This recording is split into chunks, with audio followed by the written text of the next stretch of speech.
पुनर्जन्म का रहस्य। बेटा, ये कहानी है आज से कुछ साल पहले की। उत्तर प्रदेश में वाराणसी के पास एक छोटा सा गांव था। वहां एक नन्हा सा लड़का रहता था। नाम था आरव। आरव बस 5 साल का था, लेकिन उसकी बातें ऐसी थीं कि गांव के बड़े बूढ़े भी सुनकर हैरान रह जाते थे। वो अक्सर अपनी माँ और पिताजी से कहता था, ध्यान से सुनिए, वो कहता था, मैं पहले भी यहां था। मेरा नाम तब राजन था। अब आप ही बताइए, 5 साल का बच्चा ऐसी बात कहेगा तो लोग क्या कहेंगे? सब हंसते थे।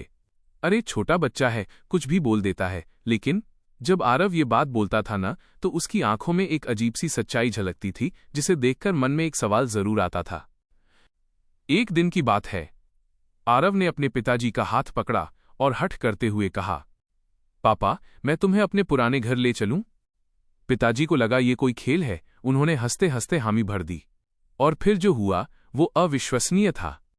आरव रास्ते में आगे आगे चला, बिना किसी से पूछे, जैसे उसे गांव का हर मोड़, हर गली याद हो। थोड़ी ही देर में वो एक पुराने शांत गांव में पहुंचा, और वहां एक टूटा फूटा वीरान सा घर था। आरव ने उस घर की ओर इशारा किया और बोला, यही था मेरा घर, यहां मैं रहता था। घर के बुजुर्ग बाहर निकले। उन्होंने हैरान होकर पूछा, बेटा, तुझे ये जगह कैसे पता? तू तो इस गांव का नहीं लगता।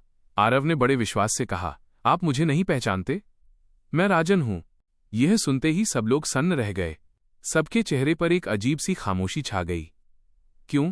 क्योंकि 5 साल पहले इस टूटे फूटे घर में सच में राजन नाम का एक आदमी रहता था, जिसकी मौत एक भयानक हादसे में हो गई थी। अब आरव घर के अंदर गया, सीधा एक कोने में रखा पुराना संदूक खोला। उसमें से चांदी की एक अंगूठी निकाली और बोला, देखो, ये मेरी ही है, मैं इसे हमेशा पहनता था। ये अंगूठी उस पिछले जन्म की अटूट निशानी थी। अब तो सबके रोंगटे खड़े हो गए। किसी के पास एक शब्द नहीं था बोलने को। सब चुपचाप खड़े थे। उस दिन के बाद गांव में सब कहते थे, आत्मा कभी नहीं मरती, बस नया शरीर लेकर लौट आती है। कैसी लगी आपको ये कहानी? यह पुनर्जन्म का रहस्य अभी भी बाकी है। तो दोस्तों, कहानी अभी खत्म नहीं हुई है। पुनर्जन्म का रहस्य अगले भाग में और गहरा होने वाला है। दूसरे भाग में आप जानेंगे कि राजन के परिवार ने आरव को देखकर कैसी प्रतिक्रिया दी, और इस घटना के बाद गांव में क्या क्या अद्भुत चीजें हुईं। ऐसी ही दिलचस्प और रहस्यमयी कहानियां लगातार सुनने के लिए हमारे चैनल को अभी तुरंत सब्सक्राइब कर लीजिए। और हाँ, ये कहानी आपको कैसी लगी? क्या आपके रोंगटे खड़े हुए? हमें कमेंट बॉक्स में लिखकर जरूर बताइएगा। मिलते हैं अगले वीडियो में।